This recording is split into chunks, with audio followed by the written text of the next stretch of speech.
Hello, Sherry. How are you doing today? I'm great, Ash. So good to see you at the beginning of this glorious new year. How are you? Yeah, same here, same here. I'm very excited to have you on the show. Finally, after waiting for a very long time.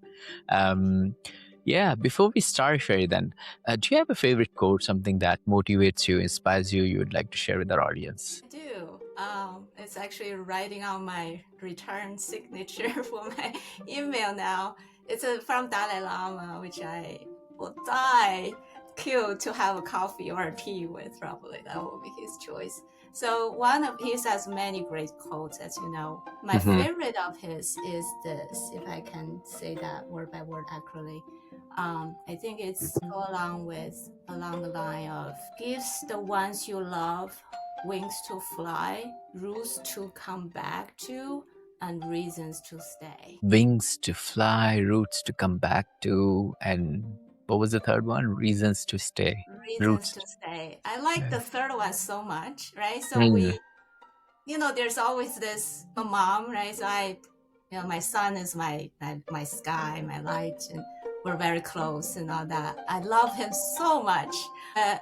Also, I don't want my love to, by any means, limit him, right? So Mm. you want to give the freedom to people you love. And also speaks to, I'm in the healthcare system for long, in the, scientific wellness now to really deliver a new kind of health. We'll dive into that if you're interested in.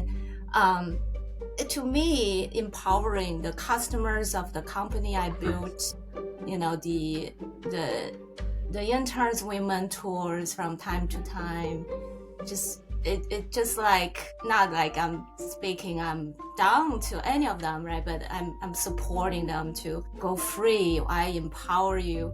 Come back if you need anything, food or rest or a bed to sleep.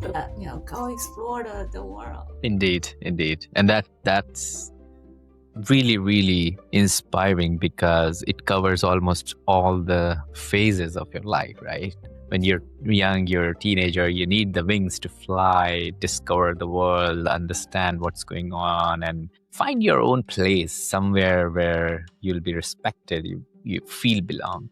But then you reach to a point in your life where you feel like, no, I think my nest is on the same tree where I started flying from, right? That's where my family is, my brother, sister, my mom, my dad is. And no matter how hard or how privileged the initial part of my life was, but I want to go back there. I want to be in the warmth of my family.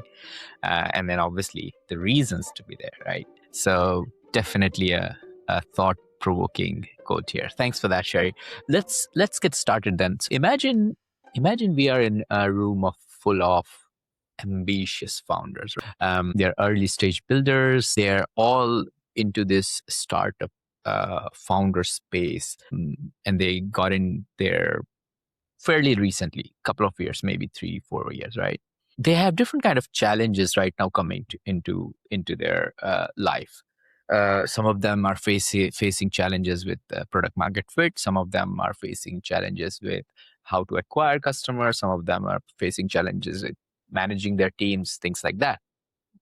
And then they're sitting in this room waiting for somebody to walk in on the stage. And suddenly the light goes off and a spotlight comes onto you. You walk into the room, you have the mic.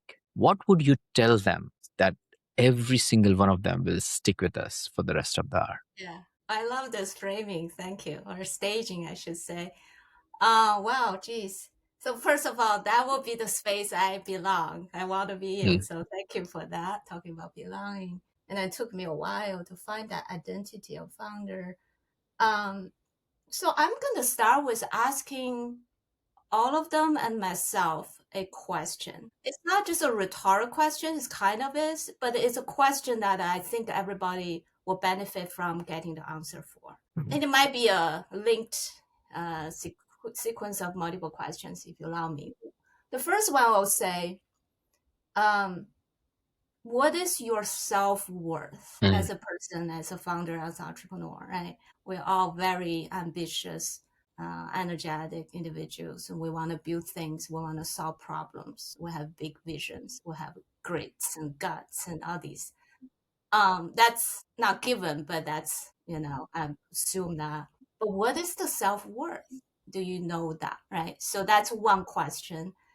And the second question that I want to pose with us is, do you know the worth of your health? So to make it, we all, drive business successes. We love numbers, right? So just to give a little bit of quantifiable kind of benchmark, health is long, it's a little bit vague and everything. So let's quantify or narrow down to how much you will pay to keep yourself completely healthy. So you're so productive, you're so powerful to do whatever you want, to play, to love, to work, and create value for the world for a year. How much you will pay to keep yourself in that state, most powerful state as a founder, entrepreneur. Now think about, oh, sorry, you have a question? No, I was just thinking how much I actually spend right now. I have like a gym membership for like 500 pounds. Then we always buy organic food. So that's like 20% threshold on top of like normal food. Yeah.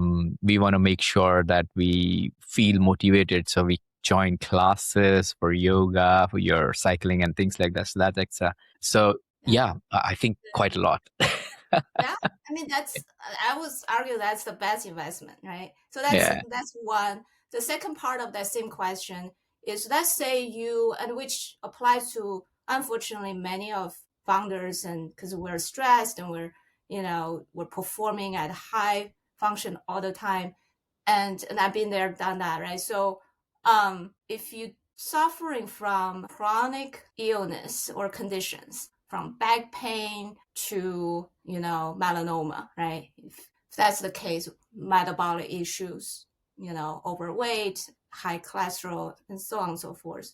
So you are at risk for a really serious events, but you are kind of in that, trying to struggle with it and deal with it. So if you are sub-healthy, how much you will pay to get healthy again? How much you will pay, let's quantify that, just for a year. And then we talk about next year, obviously, right? So again, just to give a benchmark, there's bright scientists trying to get an answer for that. And then the number for what it's worth is over $200,000. Thinking about the cost, if you don't have the health to deal with the medication, treatments, testing, scans, and also the productivity loss. That's about over $200,000 per person per year for American. Globally, we can use it as, more or less, depends on where you are. I know your audience is global. That equates to trillions of dollars for any population of our size, right? So it's just, yeah, you get it. So those are the questions I'm gonna pose first, and then building upon that, I would dive into. Love to see how your answers to any of that or other topics you want to kind of root it from and dive into. Is I'm in health for so long that I think a KPI, so to speak, for entrepreneurs and founders like us is really missing most times.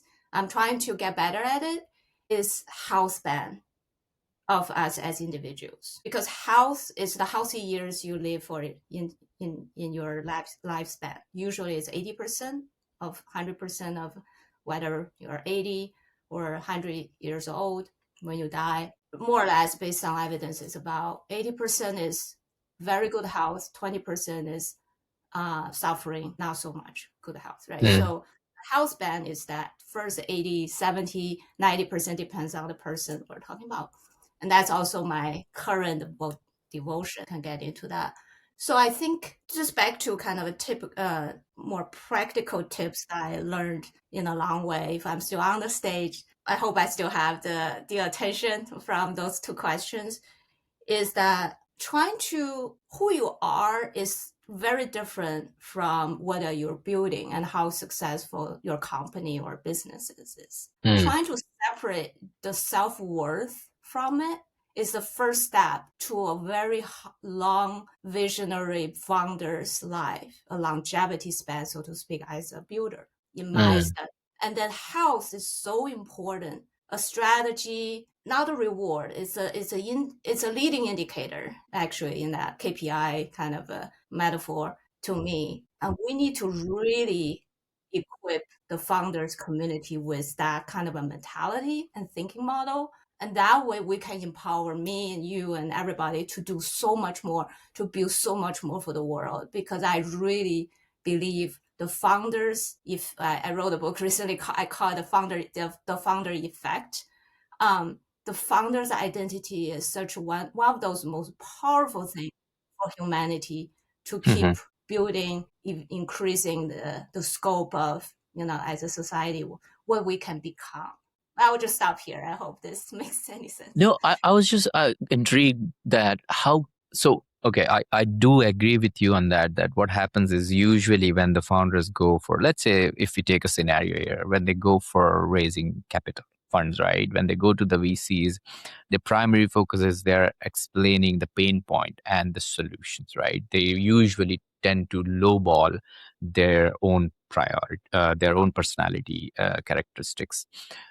Mostly, though, the investor actually invest on the founders. They understand if the founder has the fire. They understand if the team has the capability to deliver what they're promising, right? This kind of things. And then based on that, they make a decision and then they inject the capital into the startup or fund them. How do you think, or based on what you have written in your book, how do you think a founder should utilize the power of their own self, their own personality, while trying to inspire and influence other people? Because that's the key in founder space, right? If you're influencing people, like if you're influencing investors, you get capital. If you're influencing your customers, you get money for the product. If you're influencing the talent in your industry, you're getting good team members to work with you. If you're influencing bureaucrats, then you get policies aligned in a way that it supports your business. So how do you think the personality, what kind of role the personality plays, and then how you can utilize that trait into getting more better when you influence Yeah. others? Yeah, it's a really deep and view of this. I like it. Let me try because it's a lot to unpack here. I think just kind of go back to my own journey, which I studied analyzed very deeply, whether writing my book and then talking to people like you on podcasts. The identity of founder is something that is so precious that we all need to protect over time. Doesn't matter what we build and how that company or the organization or the teams is performing, right? So that's kind of my first um, points that we just talked about. What is your self-worth?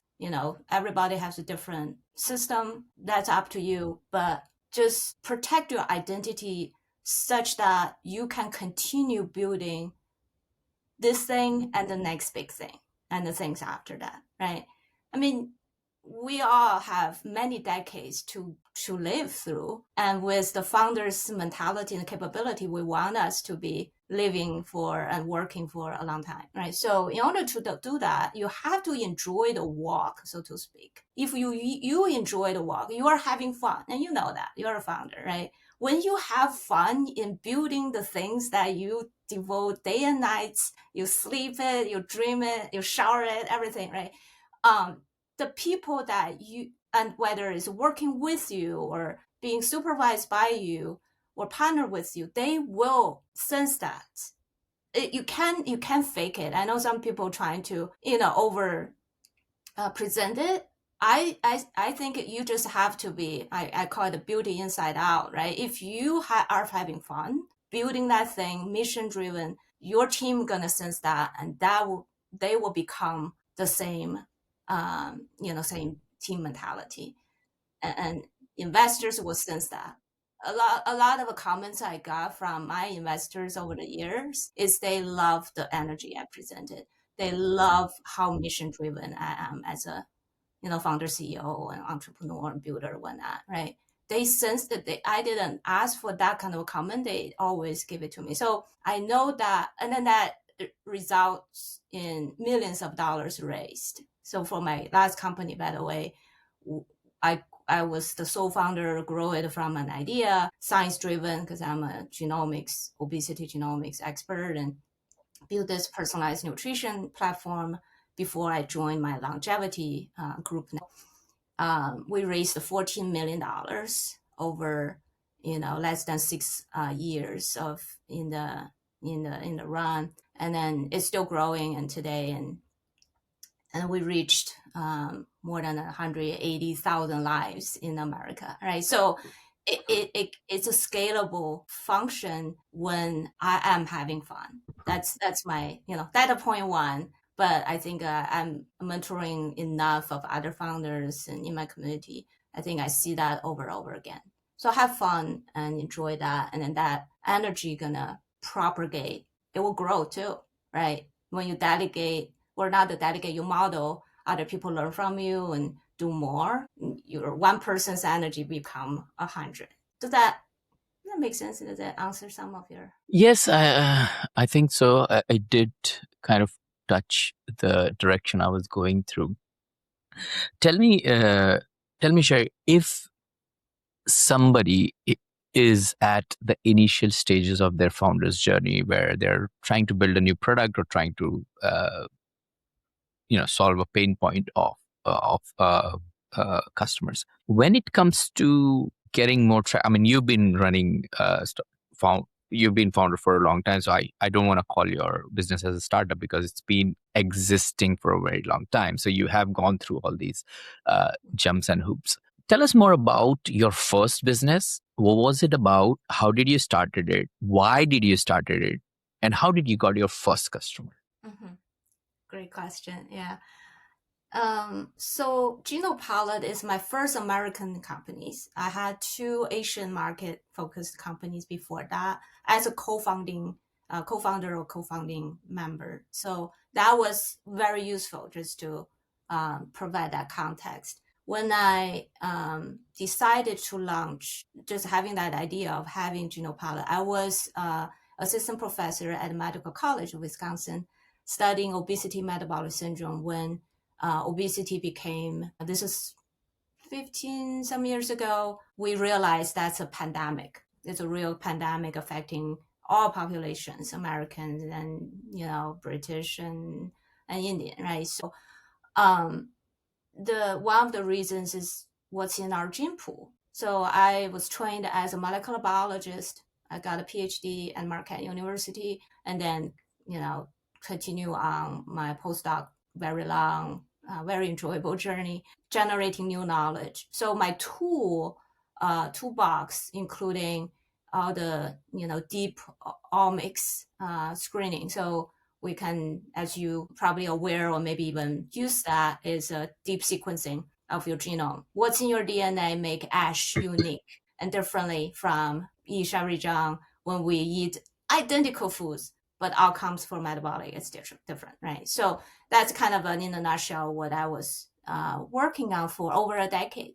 And then during that time, I got into other omics, epigenomics. I published the first paper on epigenomics screening for metabolic syndrome using Caucasian pedigrees and population. I had a lot of fun generating those. There's other omics and proteomics and microbiome, which is a very trendy right now.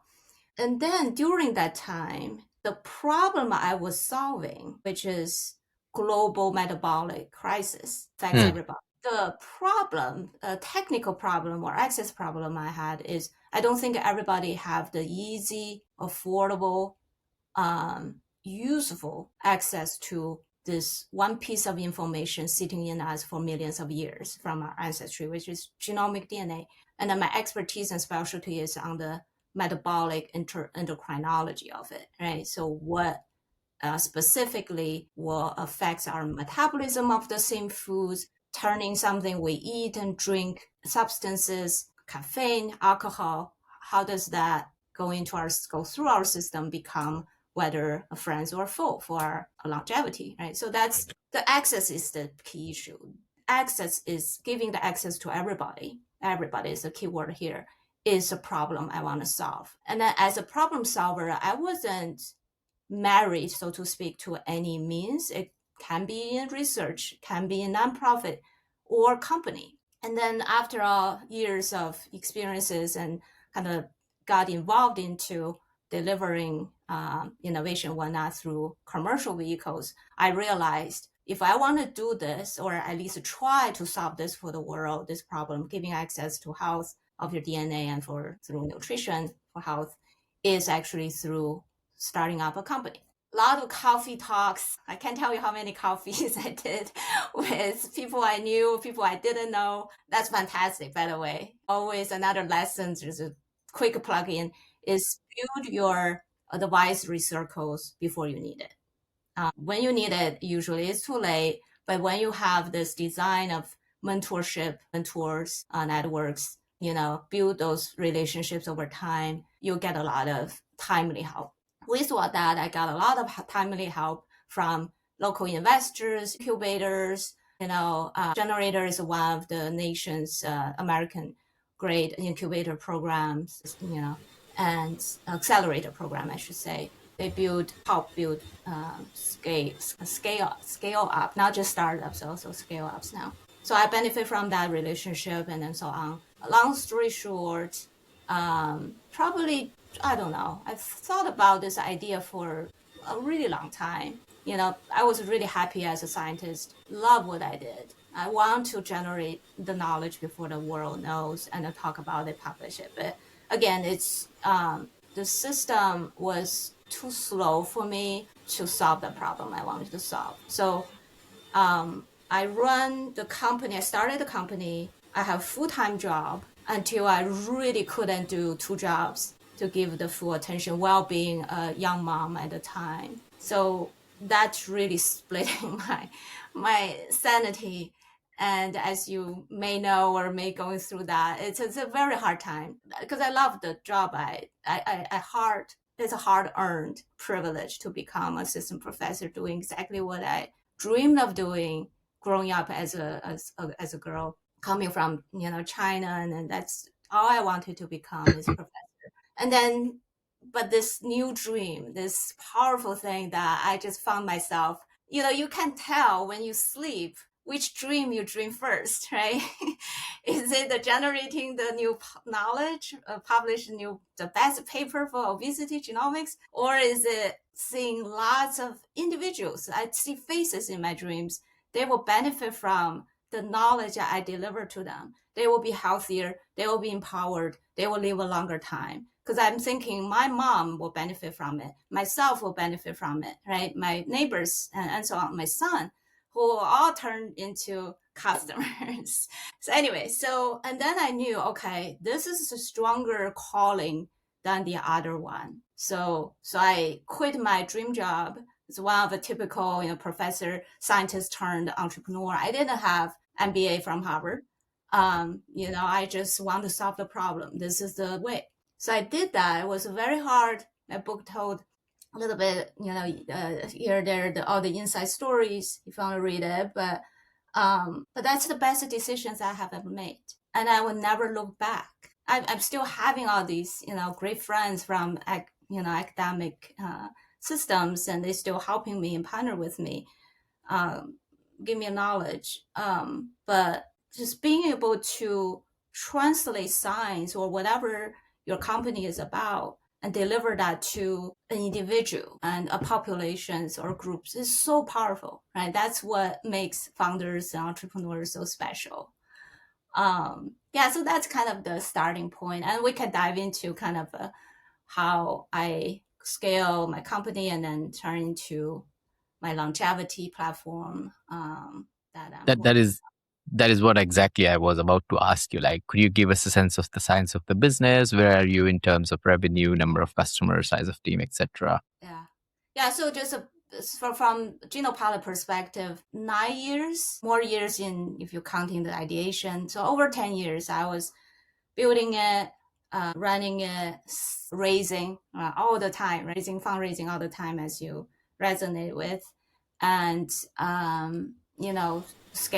scaling from to your question. I wanted to answer fully. So I'm always the first customer of any product and services I launch the world. That's kind of my philosophy or my mantra, but not, I recommend it to all the founders, but it's not a requirement, I guess, to be successful. But when one of my mentors in the generator accelerator programs said something that stuck with me all the time, is he said, well, you have a great network. All the people that buy, so we're a testing kit, costs about $300, which is a lot of money. We talk about the worth of how much you pay for your house, right? But it's some money. Not everybody can afford it initially, but that's how I can afford to offer it in the beginning. People have to pay 300 or 200 later to get into the system and get a report and started to have personalized nutrition regimen for personalized to their genomics. So that's what I buy into. My mentor said, well, how many did you sell? Right, the big question. I said, wow, I sold like 54 of them. Right, it's great. It's just literally me running, right, not door to door, but it's in the network. Accelerator program put me on stage and everybody got excited. Some people will buy, right? So these are the people know me or know me indirectly. So they have a lot of there's a credibility that it's a bought, not earned, if that makes sense, right? But they are not strangers, and that cannot scale. So that's the that's the kind of a lesson learned here. If founders can use it, and I definitely benefit from that philosophy. And then so he said, tell me when the first stranger that have no relationship with you, Sherry, bought your Genopilot test kits and enjoy that, and you call me, okay?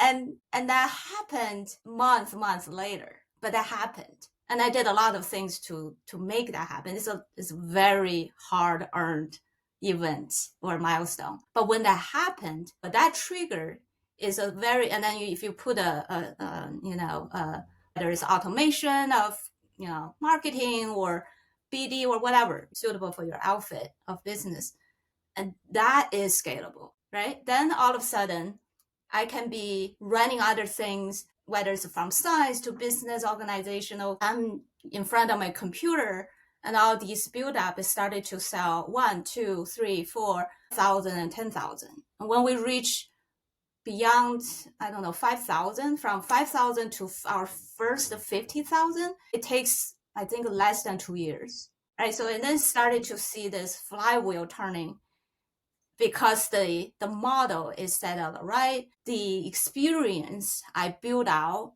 to make the first stranger sales is very different from when I sell to my mom and friends and people believe in me. So I hope this helps. But I think it's it's an aha moment for me, as when I was very early.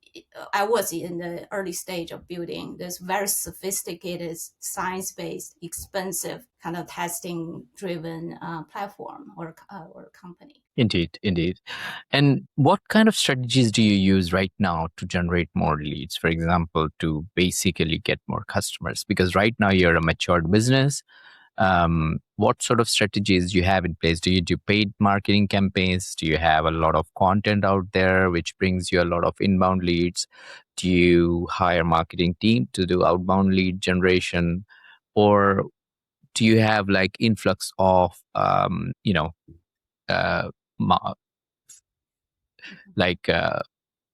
viral marketing, like friends suggesting their friends or families? Yeah. So I'll speak to Genopilot, and then we can at a later time dive into the longevity platform that I'm building. It's very, very new, very exciting too. So Genopilot, I'm exited the operation just as an evolution of founder for your founders listening.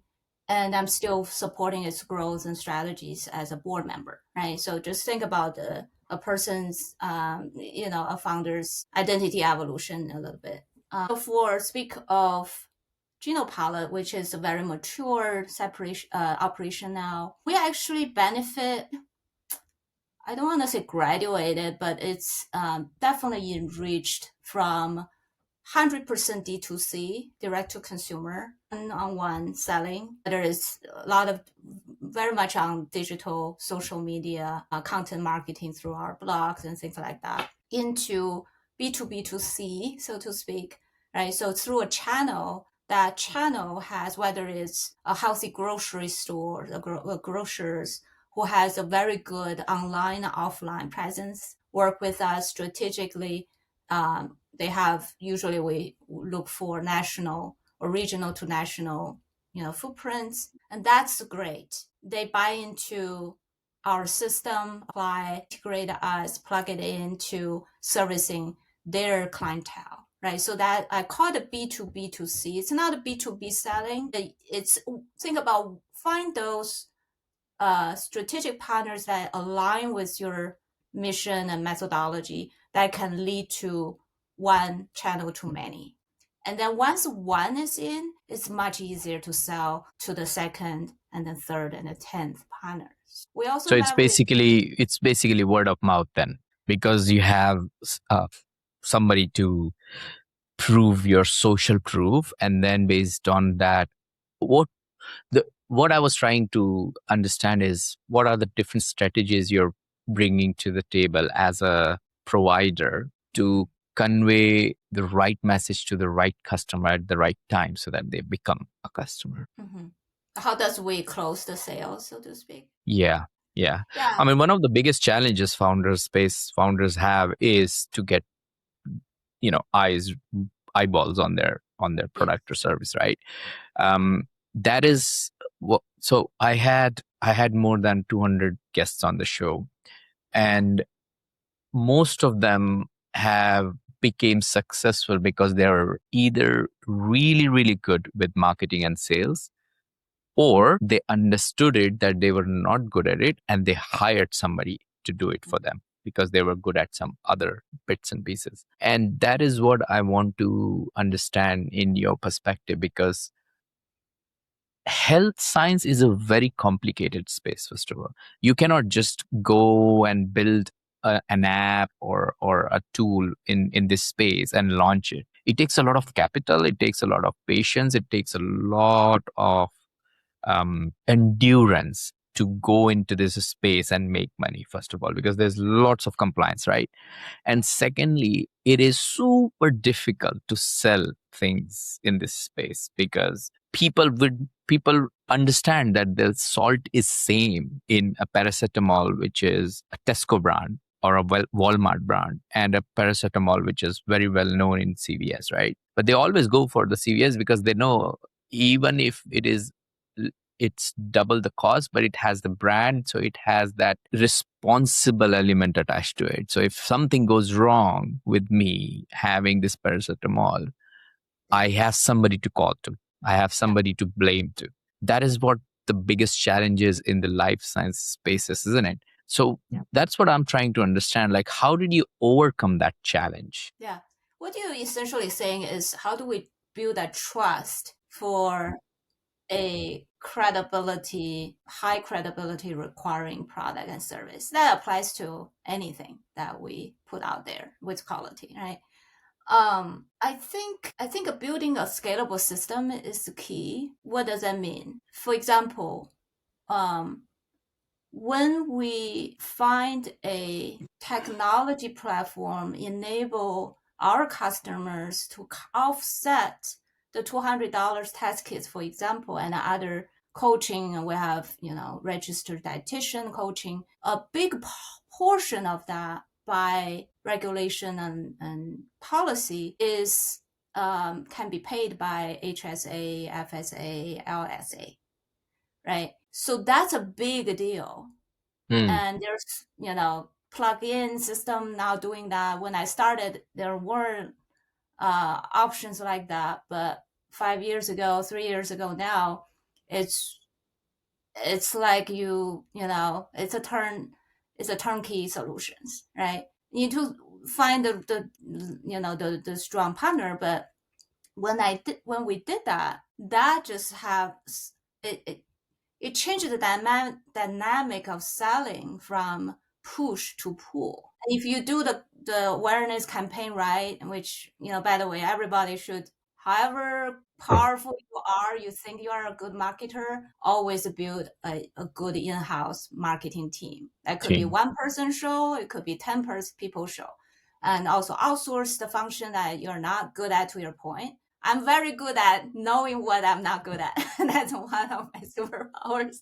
And people hire the talent, go scout them, bring them on, compensate and complement my expertise. And you, as a founder, CEO, CSO, whatnot, you're gonna get so busy, you can't do it all. And we need to realize that. So back to that, finding those, that's just one example, but I hope that makes sense. You find those internal engineering, right? You treat that as an engineering problem. Problem that we had is it's too expensive. Not everybody has $200, let alone, people don't even want to spend that $200. That's a different problem, right? That's a mentality issue, a convincing issue. You can educate, you can use digital campaign. But once they convinced, there are people saying, Sherry, I love what you offer. And we offer a lot of, $1,000 programs and so on. They got in initially with a $200 kit, and later we pushed out something called, biological aging related epigenomic testing. It's $1,000 worth over time. And I got on call with my customers, which I enjoy most actually. I learned so much from what they shared, and some of them saying, I love this, but I just couldn't afford it today, But when we implement the tool I just talked about, a lot of people be able to lower the barrier. People have access to this, right? So finding a few of those, even just one powerful one for whatever the problems you have, resolves the barrier so that those customers who are interested already can be converted into a first-time customer, repeated customer, and long-time loyal customers. So that's one toolkit, or a lesson learned. Other things will be, I'm not a big fan now, especially doing D2C driven platforms for long, that purely focusing on through kind of the shotgun approach. Throw a lot of dollars into all sorts of social media, a lot of different marketing channels to see which ones stick. And I think you should do that if the nature of your business is consumer facing or requires the advertising as a booster. But I think for any founders who want to scale and grow their operations, the sales force or the function to the next level, definitely hire the right people. A good leader can bring all the strategies in and talk like what we just discussed, like this, what really works, what's really suitable for healthcare products or IT or AI, software, whatnot, whatever you're selling. And Mm. then diversify that models of acquisition. Acquisition is so important, especially for D2C model. We if I don't look at any other KPIs, I'll look at the CAC, right? The cost of acquisition, cost for customers. Because when the CAC is lower than certain level, right? There's LTV, basically long time value over CAC ratio. Once you turn into certain magic number for that company, for us that is 2.1, Yeah. all of a sudden you become profitable operation. All of a sudden you can invest back into other things that's important to the longevity of operation. But when you're below the water, you just constantly struggle with getting above the water, right? So I think just kind of back to how we started this, kind of long range of a really good deep discussion. I really think for me, I evolved as an entrepreneur and founder from 1 to 2.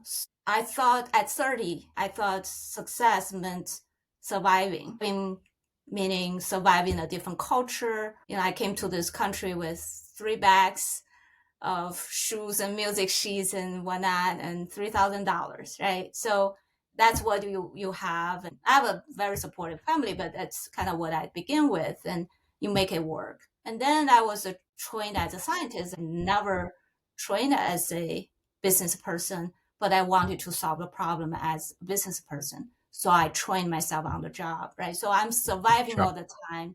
And then I grew from a company idea to benefiting many, many lives. But this is when my first kind of a founder's phase, first phase as a founder. And then I hit a wall, and we can talk about it, or we don't have to talk about it. And I did a reset. And that was really, really helpful for me to continue growing as a person and founder. And after the reset time, I think I broadened my horizon, so to speak, to really not limited. But right now I feel stronger than ever, wiser than ever, right?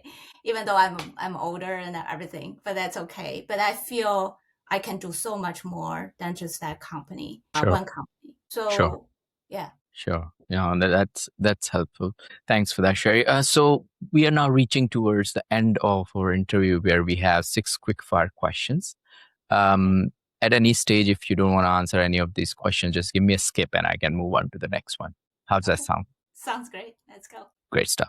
What are the top 3 strategies to generate more eyeballs on your life science space startup in 2026? Yeah. For the new platform we're building at the Bach Institute on research of aging, for research on aging, we are some of the top intellect of the world. I think to have generating more eyeballs, you really need to deliver and spread out, disseminate the knowledge with depth and density and quality. So that's just kind of using one example. If you're in the healthcare, sector, I I really think this world can use more credibility, the right kind of useful knowledge to help people become healthier. Got it. Got it. What book would you recommend to our audience and why? I would love people to read my book. Its name is The Founder Effect. It's talking about my journey. A lot of which talk about today is there. The backstories, especially, it's interesting. But if there's another book I would recommend, is written by my friend and mentor, Dr. Nathan Price. He helped define the sector we're in. It's called the Age of Scientific Wellness. Very good read. You learn a lot, not only for if you are in the health or wellness system trying to change the world for better, but also for yourself. They will tell you what exactly to apply science to live well. Got it. What one attribute or characteristic in your mind of a successful founder? Really think about the self-worth and the worth of your health, the longevity side of things. I think that will give you another, if you haven't already on that, give you another long arc of thinking model, so that build your company not just for quarters, but for decades to go. Sure, sure. What's your favorite personal productivity tool or habit? I think along the line, the communication side, the LLM systems out there, all of them are great. So I'm utilizing more and more of those for my productivity. Great stuff. What's a new or a crazy business idea you would love to pursue if you had time? Like pursue or just talk about? Pursue. Well, if you had time. Yeah, if I time. I don't know. It's just really what I'm trying to do today. And we're trying to extend everybody's health span by 10 years in the next maybe 10 years, maybe 5, maybe 20. It's very, very doable just through scientific wellness, whatnot, and deep learning of our biology. And Sure. it's just so empowering that we can build more companies. Sure. Uh, what's an interesting or fun fact about you that most people don't know? I actually play piano pretty well. I was almost get on the track to become a classical concert pianist when I was actually teenager. And Hmm. but curiosity and also the family, focus on education of other things versus just playing piano, take me to life sciences. So I still play today. I just play at a concert for a benefit for Feeding America recently. I had so much fun. So I just reminded me you need to have your hobby or other things that give you a lot of joy, to be a wholesome person. Great stuff. Well, Sherry, thank you so much for joining me and sharing your story. If people want to get in touch with you, they want to ask a question, what's the best way to do it? Yeah, thank you. I mean, this is so great. I love this, Ash. So I have a website. It's simply esherryzhang.com.